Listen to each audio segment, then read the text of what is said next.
Hello and welcome back to Pandemic Playground with Dave. We are back with context number 3 for building a space elevator time-lapse series. So let's get started.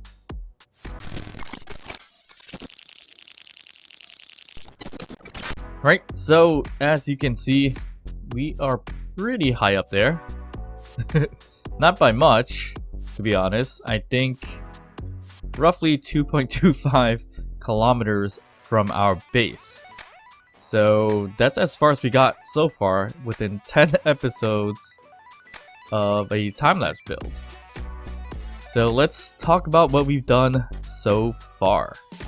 Alright, so starting with, I believe, time-lapse number 7.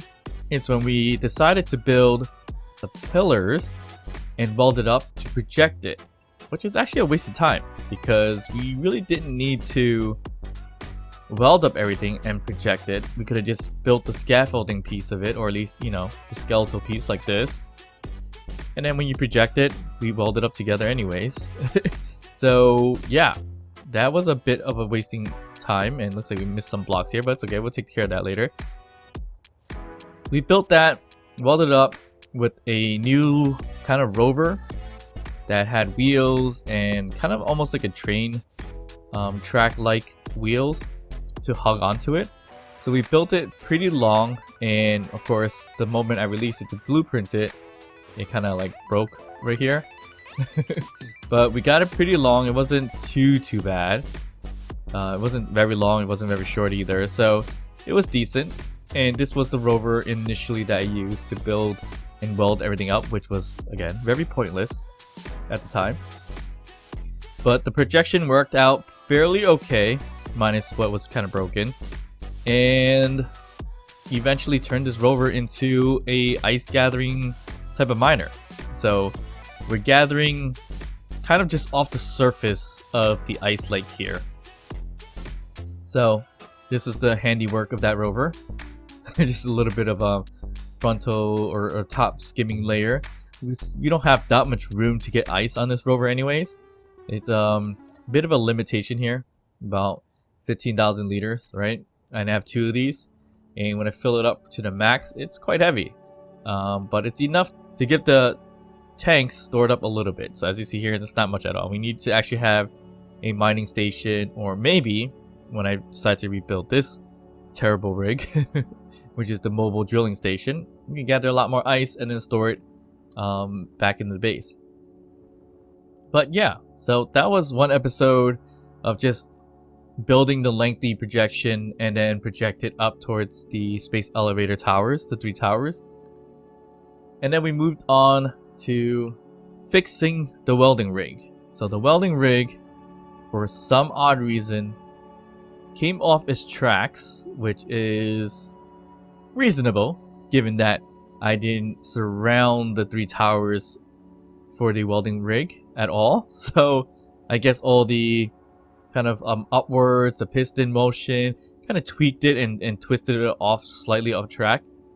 So we spent another episode to kind of build this extension piece here to get it back on track. Or first we got it on track, but we built this extension piece to kind of hug the 3 towers, or at least the pillar towers.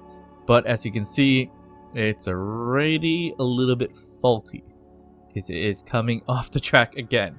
So I definitely need to put a landing gear this way and a landing gear this way so that it hugs it properly instead of coming off the way it does. So I might experience what I've done previously with some merge blocks to kind of get this connected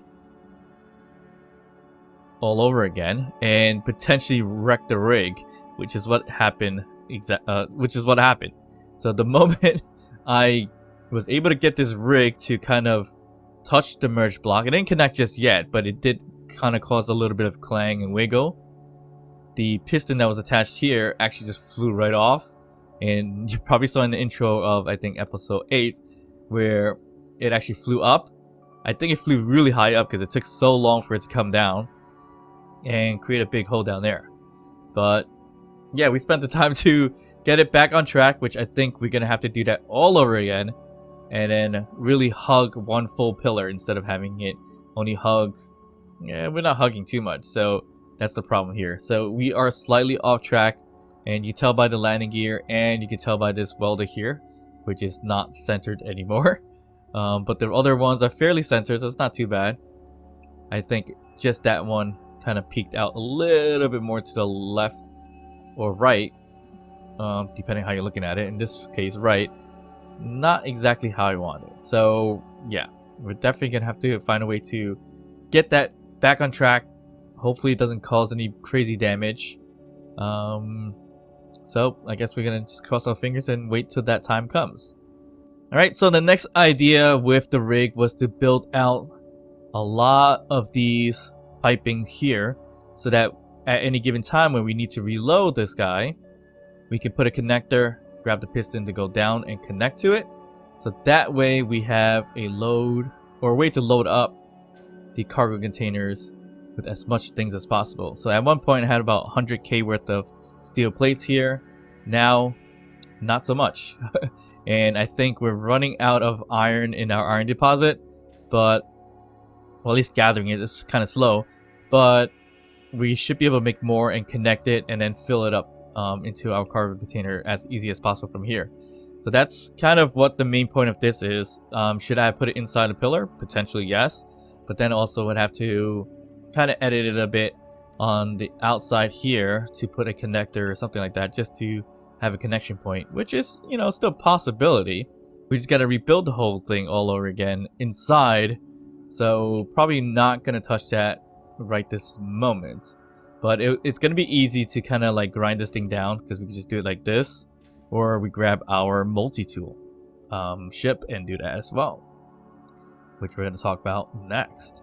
But this is the current welding rig, and the next future video, I'm probably going to skip a little bit in terms of order, but we did automate the system as much as possible with some, I guess we could call it semi-automatic in a way, because the reloading is the manual piece, but the current welding is pretty automatic. And when we say automatic, it's basically have this all on a timer right now. So we have 4 timer blocks that we were setting this up for. So timer block 1 with a delay of 25 seconds. It's set up for the actions to lock the LGTs, which is the landing gear top, and start up timer block 2. So what that means basically is that it's gonna lock and then go to the next timer block, which is timer block 2, which timer block 2 is set at 1 second delay, and the action is to unlock the LGB, which is the landing gear below or bottom, and activate block number 3, and at the same time reverse our PGs. Our PG being this piston right here, or these 3 pistons right here. So PGs for piston grouping. Not very great names for these groupings, but it works for me, and that's what really matters. But then once we hit block number 3, or timer block 3, we have another 25-second delay, and that's just for the pistons to go retract. We're gonna say lock the landing gear bottom, and then trigger number 4. And then number 4 is basically to unlock the top gears, landing gears, move the piston up upwards, and then repeat timer block 1. So pretty much for the most part it's fairly automated. And on my 2-bar, 6 is to start the first timer block and 7 to stop all the timer blocks. So of course you don't want to stop it in the wrong time and have nothing magnetized to the 3 towers, so we got to be careful with that. So here for an example, if I were to start it, as you see, timer block 1 is to lock that, unlock this, and the piston's gonna go up. So that gives it a 25-second delay until it fully retracts in this sense. And we should hit it right there. So once that hits the 25 seconds, we're gonna lock the bottom gears, unlock the top gear, and then extend the piston. as you see there. So that all just kind of repeats on and on and on and on until we run out of steel plates here in the cargo container, which we will run out fairly quickly in this case, because yeah, this is a lot of steel plates currently. So as you see here, now it's gonna unlock, and raise it up. And one of the main reasons why, yes, you can easily do a lock unlock in the same timer block, but for me, I kind of wanted a little bit of precaution, so that's why I set a 1 second timer to unlock. So make sure one locks and then 1 second later the other one unlocks. So that's the reason for that. Totally not 100% necessary, but as a precaution, I'd rather have that small delay for it to do that. But everything seems to be working out fairly okay. So from here, basically, let's let it lock up. And I'm going to hit 7 to stop everything. So then that way we don't have it unlocking everything and kind of fall apart. So we're going to let it lock once we get extended. And then we just stop everything. So once we stop everything, we have all our landing gears kind of magnetized into the 3 towers right there. So everything's looking decent. If you didn't know, the projections or projectors are actually inside the towers, right in the middle at some point in time in there, right in there somewhere. And that's pretty much how I'm projecting it upwards here. And once again, skipping a little bit in terms of timing or sequences, I did create a new projection with just the steel plate scaffolding or kind of skeletal build out. And this is seeming to be somewhat of an issue. So we really have to get this welded, or not welded, situated to move it forward or fix the... Yeah, we need to fix this because it's sticking out to the right and it looks like it's missing some of the welds. So it's not good. Or we add a little bit more welders. I think adding more welders would help for sure. So we can definitely do that. But yeah, I made a new projection with just the scaffolding of it. I think I missed a few blocks, unfortunately. But it's okay. We can always add them as we go. But the new projection was the latest time lapse. And that one, honestly, I built it up as high as I can, but up to about 1 kilometer from the ground. So each projection should be about 1 kilometer up. So how many kilometers up do we go from there to space? I forget the number, but it's gonna be a lot. So it's gonna take some time to get it up there, unfortunately, but with each kilometer up in terms of the projection, we should be okay. We also do have a projection for this right here, and there was a reason why I stopped there just before, is because this is the end of the line of the projection, so we gotta add a new projection here to get this upwards, but that's fine for now. But yeah, so lots of different projections going on. We have each one has its own individual projection. This one, the pipe, has a projection as well. It's not as tall as 1 kilometer, which I should probably make, and then go from there. So then we don't have to keep reloading that piece over there. But even though, we still gotta have to reload that steel plates because it kills it so fast, to be honest. Because we started with 40 or so. We only got like 37. So we lost like 3 to 4K just with that few upwards, basically. So that's the current rig, the welding rig. It looks like we're gonna have to find a way to fix it once again without breaking anything, hopefully. And I think we're definitely gonna have to put a lot more welders to make it more smoother. So stay tuned for that. So unfortunately, another problem I'm gonna run into is the pipes in the middle. I'm gonna have to find a way to remove it towards the end without breaking anything. So that's gonna be interesting. So another aspect of the time lapse, or another video of the time lapse, was to resurrect my multi-tool ship here, which did a little bit of bumping in the front, but the multi-tool, which you've probably seen in Surviving Europa time-lapse.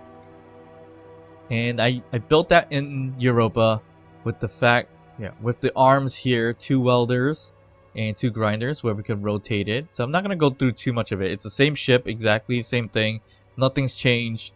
All the toolbar configurations are the same. So not much more to go from there. But of course, check out the Surviving Europa videos if you're interested in seeing how this thing works. But aside from that, we first made that pipe projection here. And what we did was basically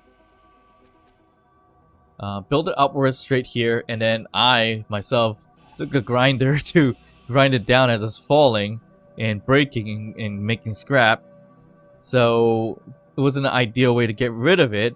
So I decided to make a grinder pit-ish like thing here.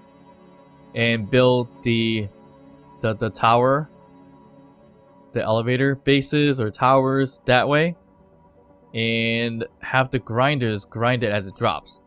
Obviously that didn't work out too well because as you see in the time lapse, it was crashing, breaking, making scraps, which it did for sure, and it actually flipped over and fell back here. Well, that's not necessarily back here. It fell from all the here from the base over there and flipped over here without breaking anything, luckily. So we gotta get rid of all this to get all our scrap back or steel plates back eventually. So that's gonna project on its own. But I think as far as the new projection, we should be about, I think, 300 upwards in an essence. And the reason why I say 300 is because the projection that we have here, where is it? Not this one. Right here. It says light armor blocks. Yeah. So build progress is 3,182, and in total, it's I think 8 blocks only for one level or layer, because it's kind of built out basically kind of like this. So 1, 2, 3, 4, 5, 6, 7, 8. So the 3,100 or so divided by 8 blocks will give you about 300 upwards, I think. Something like that. Close to 400, I think, in terms of math. So that's how tall it's going to be for 1 kilometer each. And luckily, when I blueprinted, when I separated from the bottom here, and it blueprinted, the blueprint actually took the bottom piece. So the starting point of the projection was exactly where I blueprinted while I was dropping. So that was good news. Alright, so other than that, there's a little bit more to do, but for the bulk of it, it is just getting more steel plates and bringing this thing as high as possible. My current iron farm is down here, as we've seen before. It's extended quite widely now, as you see here. And I had to add a little bit more drills here just to make sure we don't crash or get stuck on the floor. But a lot more to gather, not just stone, but right here is where the iron is that I still want to gather on the bottom before I start moving upwards a bit. So we just constantly extend this for the time being, which maximum is 4 now. I'm trying to extend them by 2 meters every few time or chance I get down here. So I gather stone, iron at the same time, and that's kind of my resources right now. Should I go elsewhere and gather more? Most definitely, yeah. But I think I need to resurrect that mobile drilling station if I want to gather a little bit more. Or maybe I should just move about and do not a mobile drilling station and actually make a drilling station instead. So those are some ideas. So hope you guys are enjoying the series as always. And there's, again, lots more to come. I'm going to try to make it as interesting as possible to make more rovers, more ships, and things like that. But I think the bulk of it is just pretty much trying my best to get the space elevator or the 3 towers as high as possible, as quickly as possible. And actually, if I feel like it's gonna take a little longer than it should, I may or may not, and maybe something you guys can comment down below if you prefer it or not, for me to suffer or not, to be honest. Should I just go ahead and put in the mod? And you know what mod that would be, right? Because it's the one I've used for every other time-lapse so far in some ways. And of course, that is the nanobot build and repair. Should I use that or should I not use that? Let me know in the comments down below. Otherwise, we gotta keep this automation or semi-automation going to get as high as possible. What is the height that we need in terms of getting into space? Well, honestly, I don't know. So what if we did a quick check with spectator mode? So here, down here, we know is the base towards the ground. So if I get as high as possible, it looks like, ooh, right around here? Is that right? It's hard to tell if I'm still in the gravity or not. I probably am. But as you see here, we're about 10 kilometers away. So that means we need 8 more projection pillars to even get this far. Sounds reasonable in some aspects, but in some ways, that's going to take forever. So yeah, if we want to go a little quicker, we have to install nanobot build and repair. But of course, it's going to be slowed down based on how much resources we gather as well, which is right now it's a little slow, so I need to find another honey hole for my iron before we run out, so that we can keep this going. If you guys are enjoying this time-lapse, this series, please hit that like button down below, subscribe to the channel, drop some comments as well, and of course I'll see you guys next time. Bye.